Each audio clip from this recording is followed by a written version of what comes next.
بسم اللہ الرحمن الرحیم۔ میرے سینئر دوست بھائی اینڈ اسپیشلی ڈاکٹر نصر صاحب، جن کی آج کی دعوت پہ ہم یہاں سارے اکٹھے ہوئے ہیں، میں ان کو مبارکباد پیش کرتا ہوں کہ انہوں نے آج ہم سب کو اکٹھا کیا، ہمیں دعوت دی، ایک امید کی کرن، امید کی جوت لگانے کی کوشش کی، اور یہ ہم سب کے لیے ضروری ہے تاکہ ہم اس طرح کے پروگرام، ایسے پروگرام ہوتے رہنے چاہیے تاکہ ہمارا یوتھ، ہمارا ینگسٹرز، ہمارے پاکستانی، ہمارے بھائی جو ملک سے باہر بیٹھے یا جو ملک کے اندر ہیں، جن کے اندر خوف، جن کے اندر فیئر ہے، جو اس وقت خوف کی فضا میں گھٹن کے ماحول میں جی رہے ہیں، اور وہ چاہتے ہیں کہ اس ماحول کو بہتر کیا جائے، اور اس کے لیے جو جدوجہد ڈاکٹر صاحب کر رہے ہیں یا باقی دوست کر رہے ہیں، میں ان سب کا مشکور ہوں، اور آج کے اس فنکشن میں مجھے اسپیشلی بلانے کا میں ان کا بے حد ممنون ہوں۔ مجھے کہا گیا کہ مختصر سا بھی رکھنا، مقبولیت کی بلندی پہ پہنچ کے اس دن آپ کی قبولیت کا دن ختم ہو گیا۔ مقبولیت اور قبولیت میں بڑا فرق ہے۔ مقبولیت جس دن آپ کی عروج پہ جائے گی، ریئل سینس میں آپ عوام کی نمائندگی کرنے لگ جائیں گے، اس دن آپ کی قبولیت ختم ہو جائے گی، پھر اس دن سے آپ کا مشکل وقت شروع ہو جائے گا۔ اور اسی طرح یہ پہلی بات نہیں ہے کہ آج غداری کے فتوے بانٹے جا رہے ہیں۔ غداری کے فتوے تو ہر زمانے میں بانٹے گئے، بلکہ میں سمجھتا ہوں کہ غدار کا ٹائٹل جس کو دیا گیا، تاریخ نے اس کو ہیرو کا ٹائٹل دیا۔ آپ محترمہ فاطمہ جناب کو دیکھ لیں، چونکہ وہ ملٹری اسٹیبلشمنٹ کے خلاف اس وقت الیکشن لڑنے کے لیے آئی تو وہ غدار قرار پائی۔ شیخ مجیب الرحمان جو کہ موسٹ پاپولر لیڈر تھا ایسٹ پاکستان کا، اس وقت بنگال کا، وہ غدار ڈکلیئر ہوا، اور 161 کی سیٹوں والوں کو ہم نے اقتدار نہیں دیا، تو اس کا انجام کیا ہوا کہ ملک دو لخت ہو گیا۔ اور پاکستان کی جو پولیٹیکل ہسٹری ہے، اگر آپ پہلے اشرے کی بات اگر کر لیں تو ہماری بنیاد ہی غلط ہو گئی۔ جس عمارت کی فاؤنڈیشن غلط ہو جایا کرے تو اس کے اوپر سپر سٹرکچر کبھی مضبوط نہیں ہوا کرتا۔ انڈیا نے انڈیپینڈنس کے بعد سب سے پہلا کام یہ کیا کہ 12.5 ایکڑ زمین میکسیمم ایک شخص رکھ سکتا ہے، ایک خاندان رکھ سکتا ہے، اس سے زیادہ نہیں، کیونکہ انگریزوں نے اپنے غلاموں کو جس طرح تقسیم کی تھی وہ ساری واپس لے لی گئی، جبکہ اس کے مد مقابل پاکستان میں وہ ہزاروں ایکڑ زمین جو انگریز نے اپنے غلاموں کو دی تھی، ہم نے ان کو اپنا آقا بنا لیا، اور ہم نے اس کی زرعی اصلاحات نہیں ہونے دی۔ اور اگر لولی لگنی سبسیکوینٹلی ایوب خان اور ذوالفقار علی بھٹو کے زمانے میں ہوئی، وہ بھی سبسیکوینٹلی سپریم کورٹ کے ذریعے یا مینوپولیشن کے ذریعے ریورس ہوگی۔ اور دوسری خرابی، جو سب سے بڑی خرابی ہماری بنیاد میں ہوگی، وہ یہ کہ انڈیا نے اپنے 2-2.5 سال میں اپنا آئین بنا لیا، جبکہ ہمارے ہاں ملٹری اسٹیبلشمنٹ، سول بیوروکریسی، ہمارے وہ جاگیردار سو کارڈ لیڈرز، اور اس کے ساتھ جوڈیشری،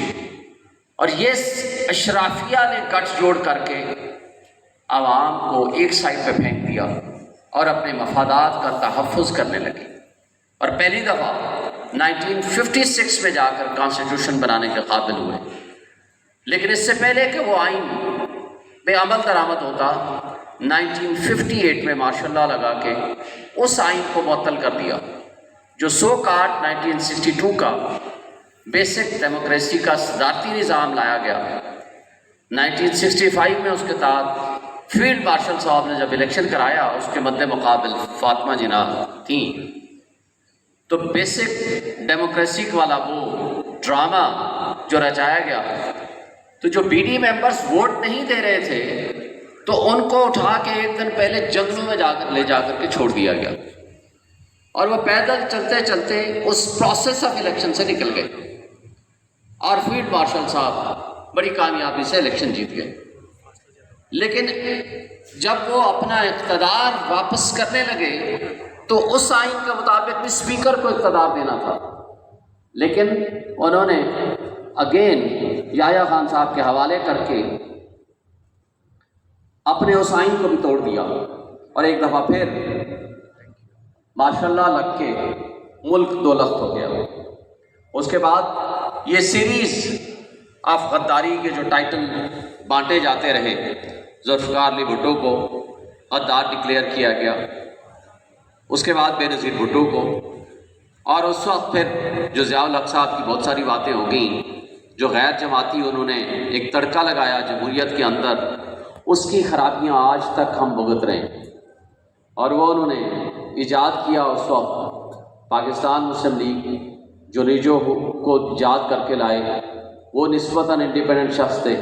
ان کے وطن سے پی ایم ایل این کو پیدا کیا گیا، پی ایم ایل این کے وطن سے پھر مشرف صاحب نے پی ایم ایل کیو کو پیدا کیا، اور چلتے چلتے آج ہم اس انجام کو پہنچ چکے ہیں۔ اور یہ سلسلہ خوف کا اور اس کیفیت کا پہلے دن سے جاری و ساری ہے، اور اس میں کوئی کمی نہیں آئی، خواہ وہ ضیاء الحق کا ماشاءاللہ ہو، مشرف کا ماشاءاللہ ہو۔ لیکن اس زمانے میں جو بنیادی انسانی حقوق معطل کیے جاتے رہے، لیکن آج بظاہر جمہوریت ہے، اور کہا جاتا ہے کہ جمہوریت بہترین انتقام ہے، لیکن میں یہ کہتا ہوں کہ آج کی جمہوریت بہترین انتقام ہے، لیکن عوام سے بہترین انتقام ہے۔ جس کو بدترین انتقام کہیں، ہم سے انتقام لیا جا رہا ہے، نام جمہوریت کا استعمال ہو رہا ہے۔ اور یہ بھی ایک بات مستقل بنیادوں پر ہمارے سوشل میڈیا میں چلتی ہے کہ سوال کا جواب ڈھونڈنے کی بجائے سوال کرنے والے کو ڈھونڈنا پڑتا ہے۔ آج یہ حالت ہے، وکلاء مسنگ پرسنس میں شامل ہو جاتے ہیں۔ ہمارے ایک وکیل اسلام آباد سے کسی نے پٹیشن سپریم کورٹ میں فائل کی، 7 دن کے لیے ان کو اٹھا لیا، ان کو کہا جائیں اپنا کیس واپس لے کر آئیں۔ کیسز واپس نہیں لائیں گے تو آپ کو اس ملک میں، اس اسلام آباد میں، شہر میں نہیں رہنے دیں گے۔ اور اسی طرح ایک وکیل صاحب لاہور سے اپنے کلائنٹ زمان پارک میں عمران خان صاحب کو ملنے گئے، اور واپس آتے ہوئے گرفتار نہیں، اغوا ہو جاتے ہیں۔ 7 گھنٹے بعد پتہ چلتا ہے، اور پھر سبسیکوینٹلی اتنا شور شرابہ ہوتا ہے تو ان کو ریلیز کر دیا جاتا ہے۔ ان کہتے ہیں کہ آپ بتائیں آپ وہاں کیا کرنے گئے، اور جو ان کو ملنے جاتا ہے وہ باہر آ کر کے گرفتار ہو جاتا ہے یا مسنگ پرسن میں شامل ہو جاتا ہے۔ اور ہم کہہ رہے ہیں بڑے جمہوریت پسند ہیں، ہم جمہوریت کو فروغ دے رہے ہیں، کوئی خوف کی فضا نہیں ہے، ہم جمہوری اصلاحات کے لیے کمیٹیاں بٹھا رہے ہیں۔ بھائی جو جمہوریت کا بیسک کانسیپٹ ہے وہ جمہوریت کی فضا تو پیدا کریں، اور وہ جو خوف کی فضا میں آپ الیکشنز کرائیں گے تو اس کی کیا حیثیت ہوگی۔ اور یہ بھی ہم سے ڈھکا چھپا نہیں ہے کہ کس طرح کنٹرولڈ ڈیموکریسی کو ہم اپنی پسند ناپسند کے لیے ہم نے گھوڑے کبھی ایک پارٹی میں چھوڑتے ہیں، کبھی دوسری پارٹی میں چھوڑتے ہیں، کبھی تحریک استحکام بناتے ہیں، کبھی پاکستان مسلم لیگ کاف بناتے ہیں۔ اور جس طرح جمالی صاحب کو صرف ایک ووٹ کے ذریعے، وہ حامد میر صاحب کو ہی پروگرام کے ذریعے مجھے پتہ چلا تھا کہ وہاں بیٹھے ہوئے تھے کہ کس طرح وہ جو کنٹرول کر رہے تھے کہ حامد جمالی صاحب کو صرف ایک ووٹ سے جتوانا ہے، باقی دوسری طرف ووٹ ڈلوانے ہیں، تاکہ وہ انڈیپینڈنس کا سوچیں بھی نہیں۔ اور اس طریقے سے ہم نے جمہوریت کو لے کے آگے چلتے ہیں۔ اسی طرح آج اگر آپ دیکھیں تو میں کہتا ہوں کہ اس کیفیت میں ہمارے لیے سب سے بنیادی چیز یہ ہے کہ ہمیں انڈیپینڈنٹ سوچ کی فضا کو قائم کرنا ہے، تاکہ کوئی شخص سوچے، ادارے سوچیں، بیٹھیں، تھنک اینڈ ری تھنک کریں، تاکہ اس کے نتیجے میں کوئی اچھی پروپوزل، کوئی گڈ گورننس کی کوئی بات ہم آگے ملک کے اداروں کو بہتر کر سکیں۔ کیونکہ اس وقت تو سچویشن یہ ہے کہ ملک کے ادارے تو باندھی بن کے کھڑے ہوئے ہیں طاقتور طبقوں اور حلقوں کے سامنے، کہ جو وہ چاہتے ہیں ان کی خواہشات کے مطابق قانون بھی بدل جاتا ہے، انصاف بھی بدل جاتا ہے، اور اس کی خواہشات کے مطابق تمام تر کیے جانے والے اقدامات کو قانون کی شکل دی جاتی ہے، لیکن وہ خواہشات ہوتی ہیں چند اشخاص کی، چند طاقتور لوگوں کی، طاقتور طبقوں کی۔ جب ہم یہ کہتے ہیں کہ پاکستان سے، پولیٹکس سے، اسٹیبلشمنٹ کا، ملٹری کا رول ختم کریں، تو وہ اس کی وجہ ہے، اس لیے کہ ان کا چین آف کمانڈ کا یہ مطالبہ تقاضا ہے کہ جب کوئی آرڈر ہو that must be obeyed without thinking, اور یہ بہتر بھی ہوگا شاید کے لیے۔ لیکن یہ